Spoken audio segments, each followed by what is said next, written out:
In 1977, the Qantas Lounge hosted a high-profile meeting.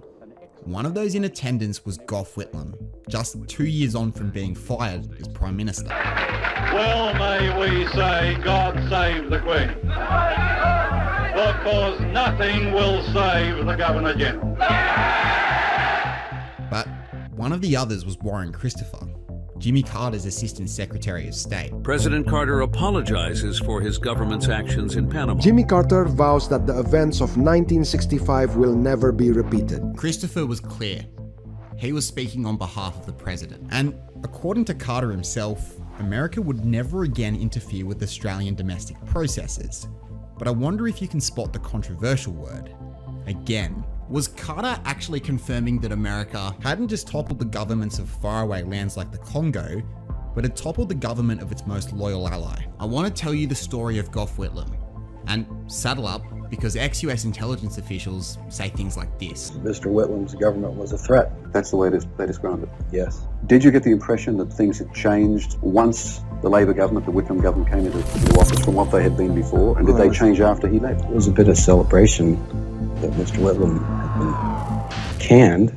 So I'm going to start by playing you this interview. We don't actually know when it was recorded, but we assume 1964. At this point, Whitlam was the deputy leader of Labor, with the Conservative Menzies being in for over a decade and a half. Many were suggesting that Whitlam take over. This is the way that ordinary men and women can have some say in their destiny through elected persons. Now, it's hard to overstate just how dire the situation was for the Labor Party. So, Menzies had beaten Ben Chifley back in 1949.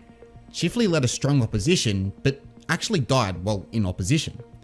He was then replaced with Herbert Everett, who successfully opposed Menzies' attempt to ban the Communist Party.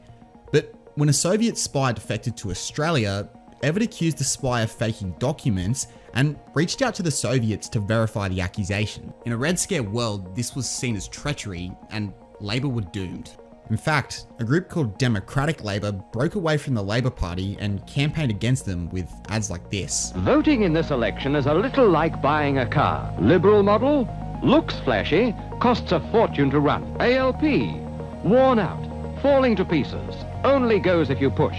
And we know who's pushing. So Everett was completely ineffective, and he was replaced with another guy, Arthur Colwell. Colwell made an immediate impact, coming really close to taking government off of Menzies in the 1961 election.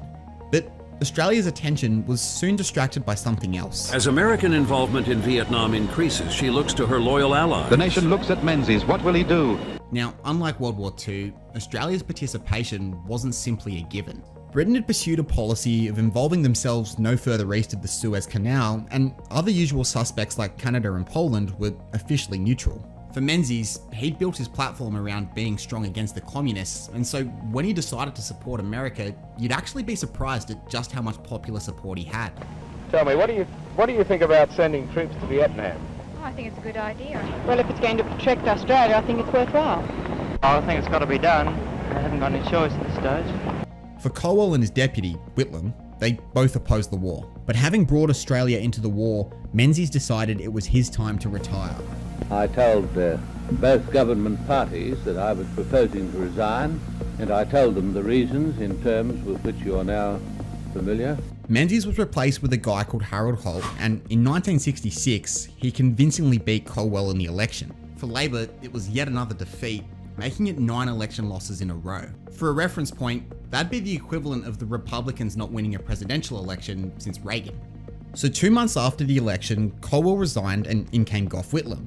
With each party having a new leader, his sole mission was to take down Harold Holt. But one day, Holt went for a swim at Cheviot Beach. We never saw him again. It is feared that the Prime Minister has drowned. A great search is being made for Mr. Holt off Portsea, Victoria.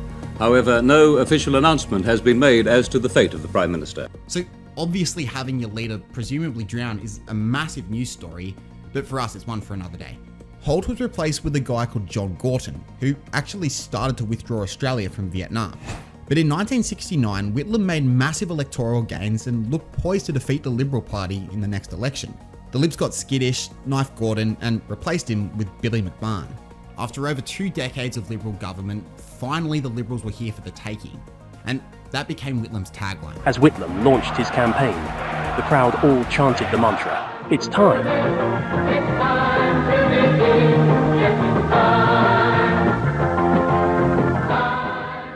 The It's Time campaign galvanised a despondent voter base and offered the nation an exciting change to the status quo. 63 seats was what was required to form a majority, and in the 1972 election, Whitlam took Labor from 59 seats to 67. The Australian public indeed agreed that it was time for change, and the next 4 years would prove to be the biggest years of change in Australian history.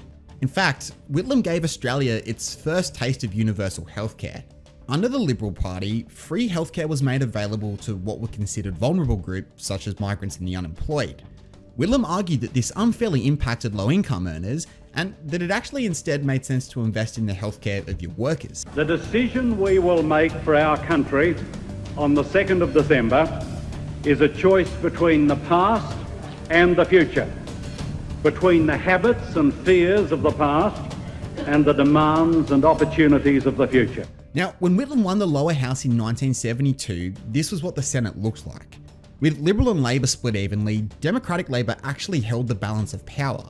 So when Gough Whitlam proposed a 1.35% income tax to fund his Medibank policy, both the old and the new enemy teamed up to take it down in 1974. This actually, at least in part, triggered a double dissolution where every seat in both houses of parliament were to be once again contested for re-election. So in the 1974 election, Whitlam only lost one seat in the lower house, but unfortunately, the Senate was once again split in a dead even heat between Liberal and Labor. That detail's only going to be slightly important. But the saving grace for Whitlam was that Democratic Labor lost all 5 of their Senate seats, and so now only 2 road crossbenchers held the balance of power. The Liberals agreed to cooperate with Medibank on the condition that it came from other revenue streams apart from income tax. After a tense standoff at the polls today, Mr. Whitlam emerged victorious. His Medibank bill successfully achieving universal health care. And really, free healthcare only scratches the surface of Whitlam's reforms. So Whitlam not only abolished university fees, but also introduced legal aid. For anyone unfamiliar, that's Saul Goodman in Better Call Saul. Essentially free legal services for those who can't afford it. But one of the more underrated reforms was the attempt to have federal government take control of prices. So for context, the 1970s was a period of rapid inflation across the globe, and it was aptly called the Great Inflation. Where the Americans had tried to pay for the Vietnam War on credit instead of putting up taxes. And they were exporting their inflation to all the countries they dealt with. Now, Section 51 of the Australian Constitution divides powers up between state and federal government. And according to the Constitution, only state government had the power to control prices. In a time where inflation really needed to be curbed, Whitlam wanted the control of prices under his watch, and so put a referendum to the people. Unfortunately for Whitlam, this came across as a power grab, and Australia quite decisively voted no. Still, this signalled Whitlam's intent to redistribute wealth to Australian workers rather than into the profits of companies. In terms of what actually was in his control, he could pay federal government employees much more. With working for the Australian government now far more lucrative, private companies would have to pay their workers better to keep them. Under Whitlam, wage growth reached nearly 33%. Now, yes, some of this is because of global inflation, but inflation was only 17%. Just look at this graph here. In 1975, Australian workers had the highest share of national wealth ever. Quite quickly afterwards, it drops off a cliff. Whitlam also removed God Save the Queen as the national anthem, instead holding a survey on what the new one should be. The winner was Advance Australia Fair. Real missed opportunity. But the Whitlam government didn't just stop removing God Save the Queen, actually abolishing knighthoods altogether. Whitlam was starting to make his agenda very clear. He'd do things Australia's way. Australia decides it knows better than the very nation that rescued them in their darkest hour. The ANZUS Treaty remains nothing but a mockery. So some have made the argument that the CIA wanted to coup Whitlam for enacting what you could call more socialist policies. I think that's just plainly untrue, because the CIA really couldn't care less about what we did with our domestic policy.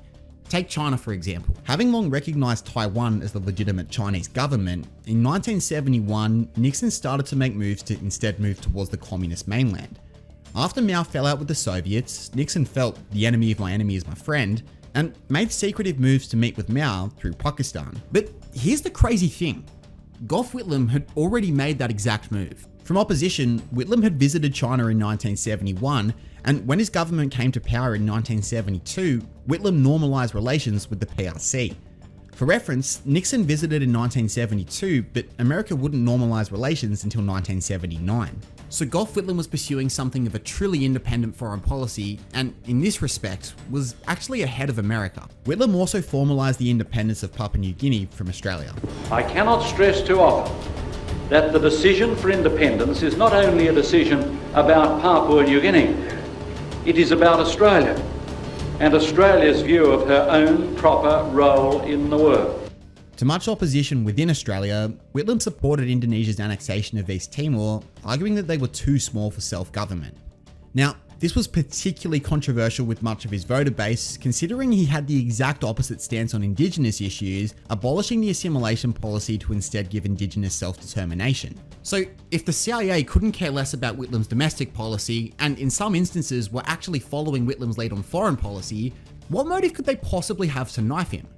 Well, Whitlam penned a pretty controversial letter. So, at the end of 1972, America was withdrawing from Vietnam and negotiations were stuttering. In order to bring the North back to the table, Nixon ordered strategic bombing in North Vietnam, killing an estimated 1,624 civilians. So Whitlam penned a letter to Nixon criticising them for the bombings. Not so much from a moral perspective, but more from a strategic perspective, saying that it won't bring them to the table to negotiate. However, his Minister for Overseas Trade, Jim Cairns, was far less shrewd, calling it totally and completely unjustifiable. For Nixon, Whitlam had crossed the line of brotherly criticism and so cut off communication with him. Whitlam last visited the White House in July '73, and on that occasion, relations between Washington and Canberra were at their lowest ebb.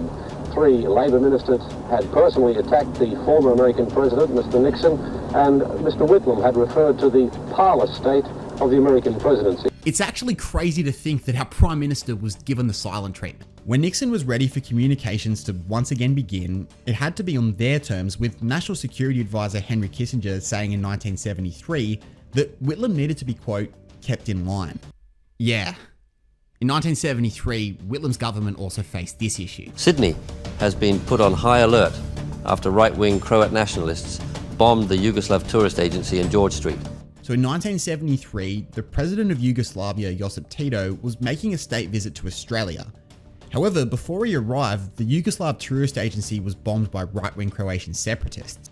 For decades after World War II, there was heaps of Croatian migration to Australia. Like when Australia played Croatia in the 2006 World Cup, there were literal cousins playing against each other, and the Croat player who famously got 3 yellows was actually born and raised in Melbourne.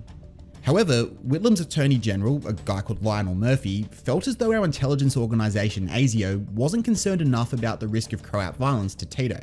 Murphy felt as though they were so focused with left-wing communist terror that they were actually ignoring the threat of right-wing terror as well, and he took pretty decisive action. In quite unbelievable scenes, Lionel Murphy just skibbidied into the ISIO headquarters in an unprecedented raid. Given that the CIA and ASIO were frequently intelligence sharing, and by intelligence sharing I mean that we were giving heaps of info to them and not necessarily getting that much back.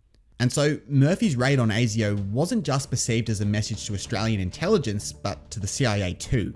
For them, this had the potential to compromise operations. And so if all of that wasn't enough to worry about for America, there was also the Pine Gap issue. The highly secretive Pine Gap spy base could be at serious risk of closure. The Prime Minister made it unclear as to whether he would renew the US lease for the base.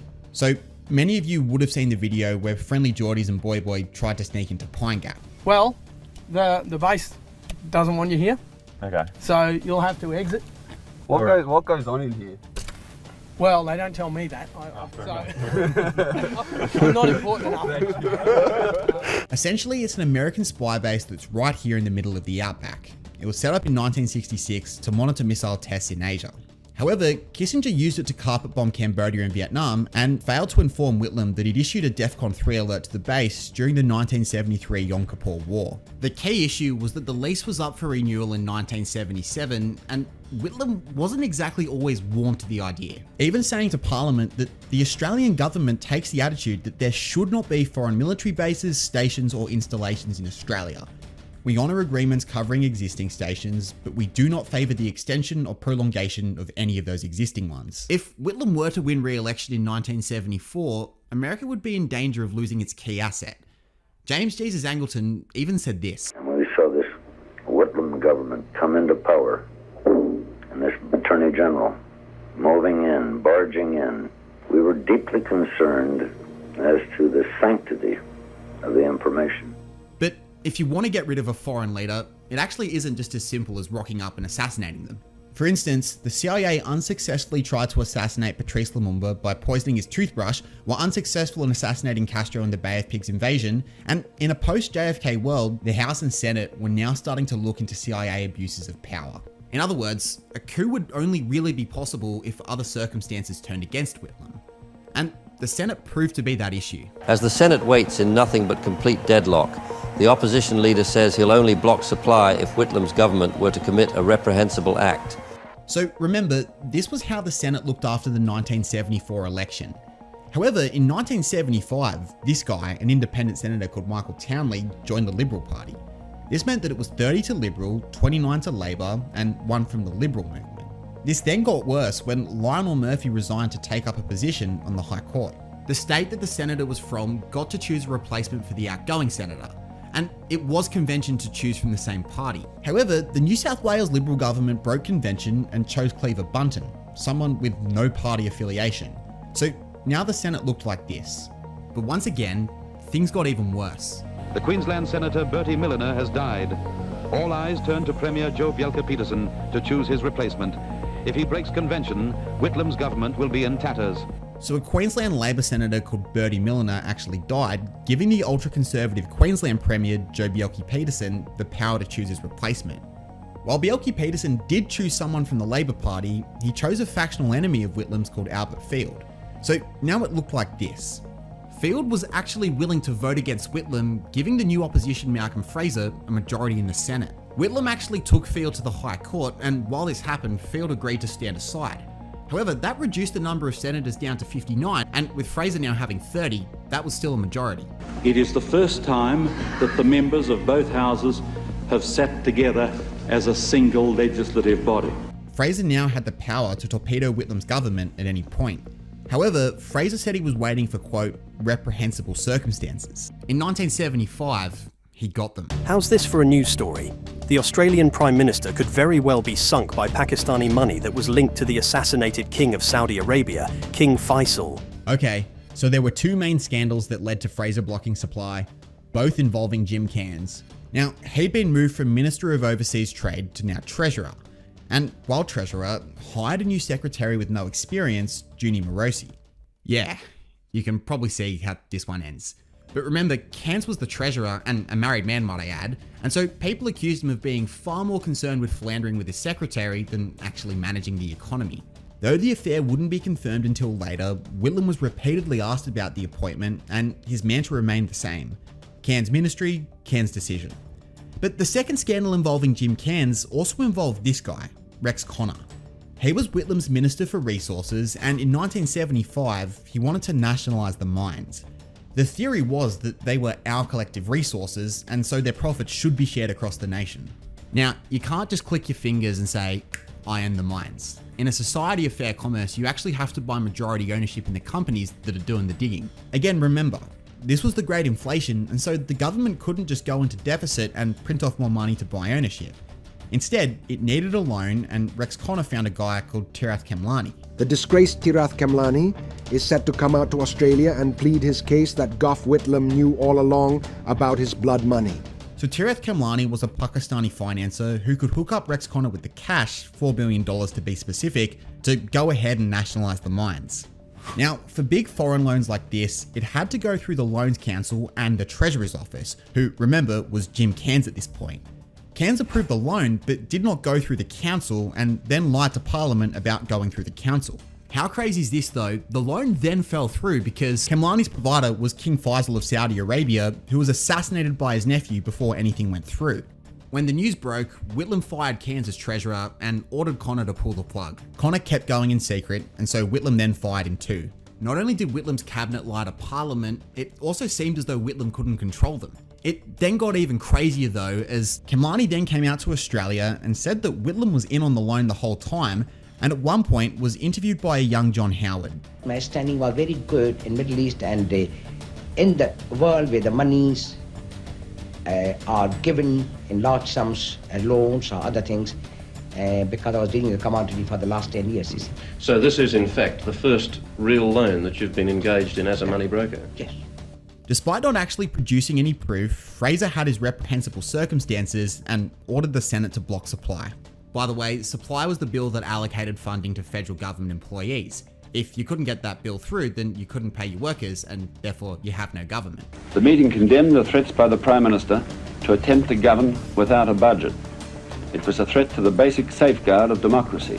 The meeting today expressed absolute determination to let the people be the judges through a general election. They agreed that any attempt to bypass the proper parliamentary processes should be opposed in every way possible. So when Fraser did this, all eyes turned to the Governor-General. Part of the hangover of being a British colony is that the King or Queen still has a representative to the Australian government called the Governor-General. So for Whitlam, he nominated a guy called John Kerr to be that representative. Kerr and Whitlam had only briefly crossed paths when Whitlam was a lawyer and Kerr was an esteemed New South Wales judge. However, back in the early 50s, Kerr was involved in the Labor Party, and so Whitlam thought he ticked both boxes of being highly esteemed in the legal arena while also supporting his agenda. But really, Whitlam couldn't have been more wrong. Not only had Kerr abandoned his support for Labor for now decades, but he also didn't view his job the same way his predecessors did, which was as a purely ceremonial one. Kerr insisted to Whitlam that as Governor-General, he be allowed to represent Australia as head of state to other nations and get 10 years in office. It's an office which stands high under the Australian Constitution, and I feel that it is one in which I can do interesting and useful things. So in section 61 of the Constitution, the Governor-General clearly does have the power to sack the government. However, this had never been used before, and only once had it been used on a state level. When New South Wales Premier Jack Lang was fired in 1932, it nearly caused a civil war. For that reason, Whitlam certainly held the view that the Governor-General had now become a purely ceremonial role. For Whitlam, if he really wanted to, he could recall Kerr. So when Fraser blocked supply in October, the government was essentially non-functional. Whitlam's idea to break the deadlock was to hold a half-Senate election. His theory was that the nation would be so frightened at the prospect of no government that they'd flock to vote for Labor. Fraser wanted another double dissolution and for all seats in both houses of parliament to once again be up for grabs. And this is where it gets really intense. On November the 11th, Whitlam called John Kerr to suggest his intention to call for a half-Senate election in Parliament that afternoon. Kerr asked him to come to his office and had arranged for Fraser to come 15 minutes later. However, Whitlam got there 15 minutes late and so arrived to see Fraser in the waiting room. At this point, he knew what Kerr was about to do. Incredible news coming out from the capital. Gough Whitlam has been fired. The Governor-General to Her Majesty has made the controversial call to sack the Prime Minister. So Kerr dismissed Whitlam's government and ordered Fraser to make a new caretaker government until new elections could be held. Crazily, that afternoon, Fraser put his supply bill to the Senate and Labor unanimously passed it because they still hadn't gotten the news that Whitlam had been fired. At the same time, literally while Whitlam was meeting with Kerr, the lower house passed a motion of confidence in Whitlam. The Speaker of the House, Gordon Scholes, wanted Kerr to pass that on to the Queen, but Kerr refused to meet with Scholes. When Scholes went straight to the Queen's Secretary Martin Charteris, he said that it wouldn't be proper for her to intervene. So Whitlam never got that half-Senate election, and instead of being able to go to the polls on his terms, it was Fraser who instead could take the upper hand by simply saying, look at all of this chaos. I mean, just look at this ad. Australia, you've been sleeping, brought down to your knees. We've lost a lot of living in the dark of these 3 years. We can look towards the future and the way things ought to be. Turn on the lights, Australia! So suffice to say, Fraser smashed Whitlam in the 1975 election. I mean, just look at this 30-seat swing. Crazily though, Whitlam actually accused Doug Anthony, the leader of the National Party and Fraser's coalition partner, of being on the payroll of the CIA. But before I get there, ad rev for Australian history videos isn't exactly the most lucrative stream of income.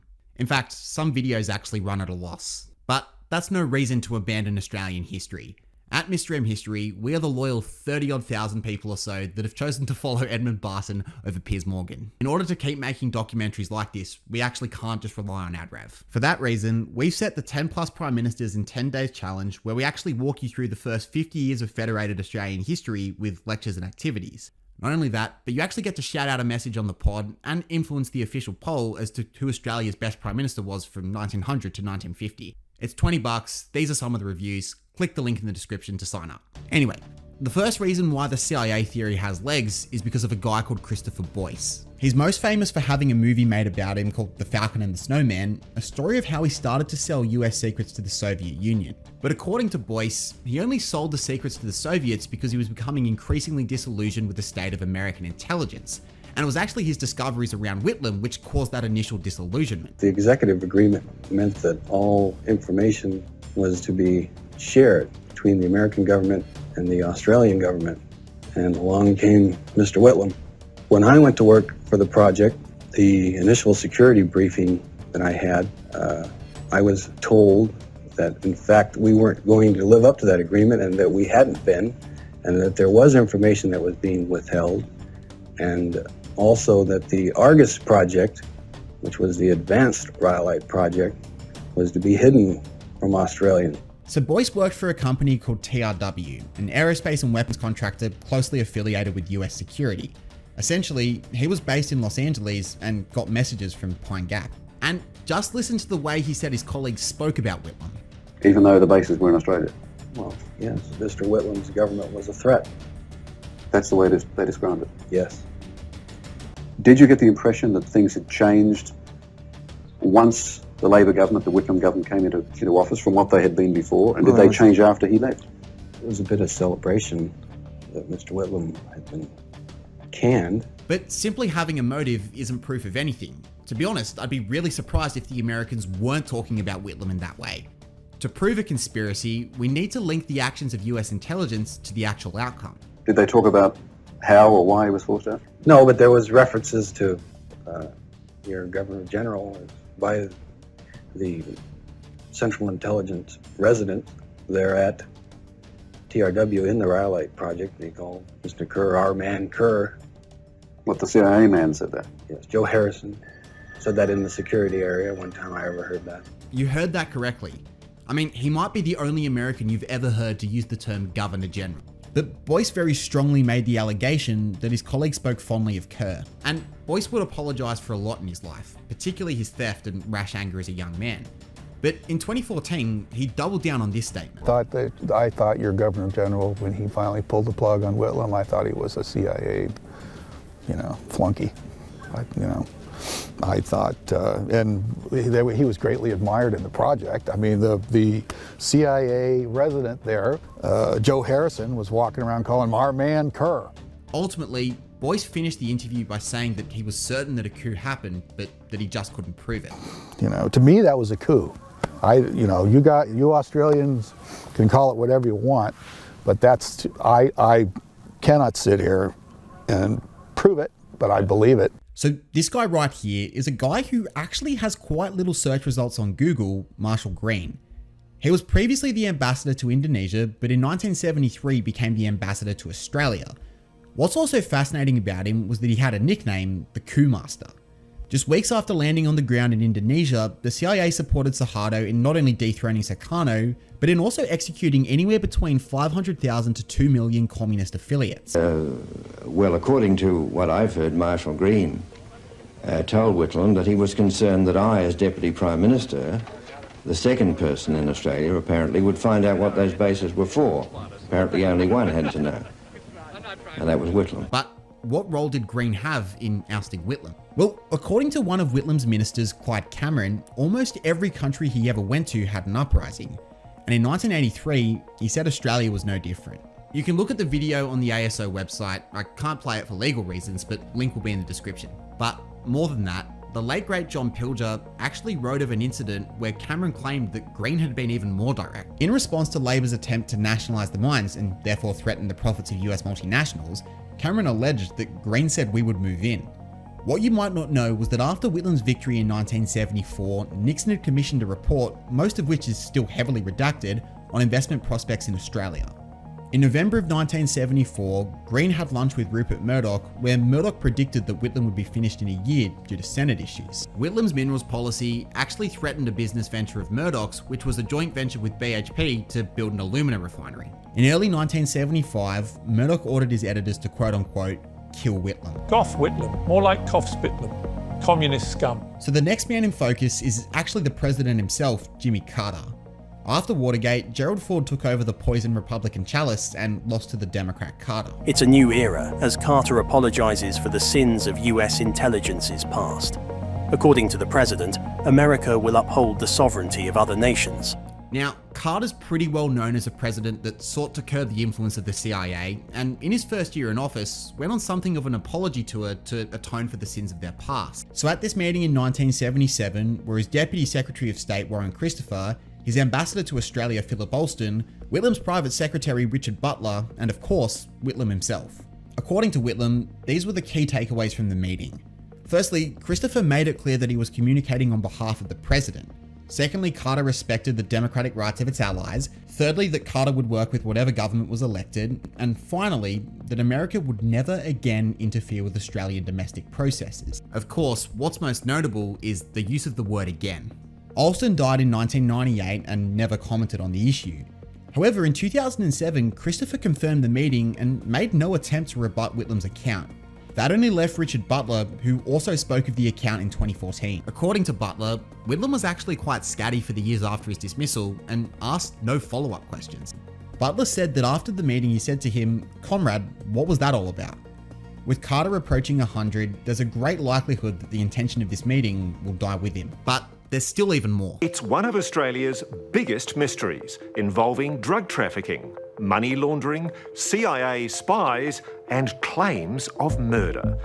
The collapse of the infamous Nugan Hand Bank wiped out tens of millions of dollars. So Frank Nugan was an Australian guy who co-founded a bank with an American called Michael Hand. Aptly, it was called Nugan Hand Bank. Now, a number of high-profile Australians, including the former leader of the New South Wales Liberal Party, John Dowd, have accused the bank of circulating money for drug lords and the CIA. Their staff was also stacked with old CIA workers, including the ex-CIA director, William Colby. As a really interesting footnote, Michael Hand actually murdered Frank Nugan in 1980, and then he went missing for 35 years. That was until he was found in Idaho in 2015. Michael John Hand, Ross Coulthard, 60 Minutes Australia. We've been looking for you for a long time, sir. I mean, how on earth did that work as a disguise? But what does this have to do with Whitlam? Well, the American journalist, William Blum, author of Killing Hope, has actually argued that the CIA used Nugan Hand Bank to launder $2.4 million into the Liberal Party for the 1975 election. Not only that, but when the New South Wales Attorney General Frank Walker launched an attack on the crimes of big businesses, Nugan Hand then opened a Swiss bank account in his name and blackmailed him with leaking that information. In 1980, the bank collapsed with about $50 million of debt. Either this was the most incompetent bank that you could run, or it was never really meant for profit. But there's also one other actor I want to discuss, the Crown. For several years now, academic and Gough Whitlam biographer Jenny Hocking has been trying to get her hands on the secret letters that were written between the Queen and Sir John Kerr at the time of the 1975 dismissal. But before I get there, I do just want to let you know about the Mr. M History podcast as well. I don't know if you've had the experience of listening to a history podcast where just 5 minutes in, they've gone on an extensive monologue and you have well and truly zoned out.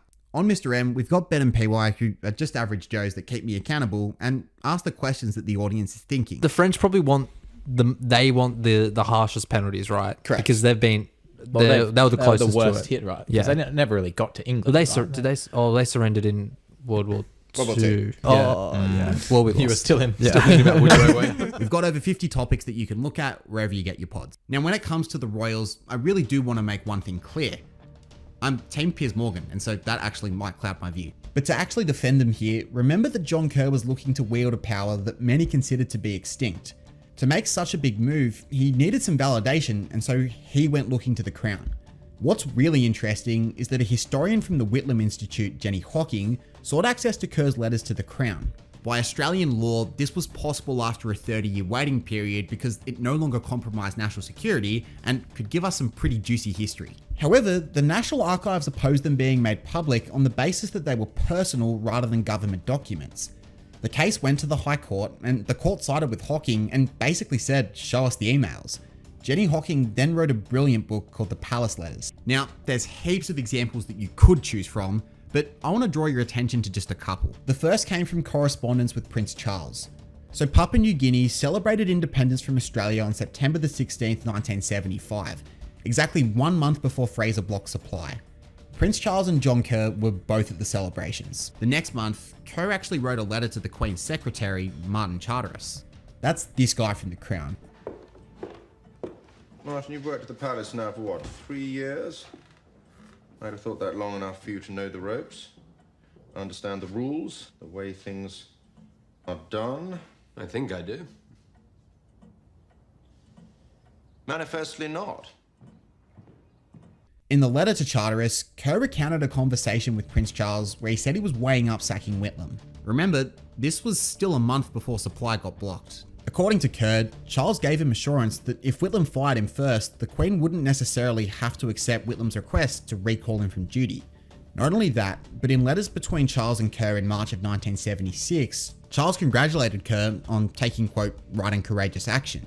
Remember, this was just months after Charteris had said that he wouldn't read the lower house's vote of confidence in Whitlam because that would be breaking neutrality. On top of that, Charteris pointed Kerr in the direction of a Canadian common law expert called Eugene Fawsey, who was a big advocate for using the power to sack the government. So we are a very long way into this video, so I probably should reach the point where I give you my verdict. For me, what's really clear is that both the CIA and the Crown were no fans of Whitlam whatsoever, and would appreciate if he no longer continued as the leader to shore up Australia as its future ally. Personally, I find the testimony of Christopher Boyce really compelling, and it does seem to match the testimony of both Clyde Cameron and what Jimmy Carter was seeming to be indicating. When asking the question of whether or not the CIA took action, I think the case of Nuke and Hen Bank shows that they at least did in some respect. What's missing here is the link between the CIA and John Kerr. Apart from him being called Our Man Kerr, there's no silver bullet which actually links the CIA with Kerr's decision to fire Whitlam. Look, I think they probably did, but we don't yet have the documents. What I'm much less convinced of is that Australia otherwise would have voted Whitlam back in. Murdoch has never needed the CIA to take down an enemy of his. Whitlam's cabinet seemed to function in a pretty chaotic way, and for a long while, Fraser was well liked in Australia. That being said, 2 years is a long time in politics, and going into an election in 1977, perhaps Whitlam could have changed the tide. Nonetheless, when Whitlam contested Fraser in the 1977 election, he only gained 2 seats and still lost convincingly, afterwards stepping down as the leader of Labor. Like I said though, this wasn't the only time that a Labor leader had been fired by the Crown. The Premier has been fired. Governor Philip Game today announced that Jack Lang is relieved of his duty. When it happened the last time, the Army and the New South Wales Police were ready for a civil war. Click here to learn all about Jack Lang.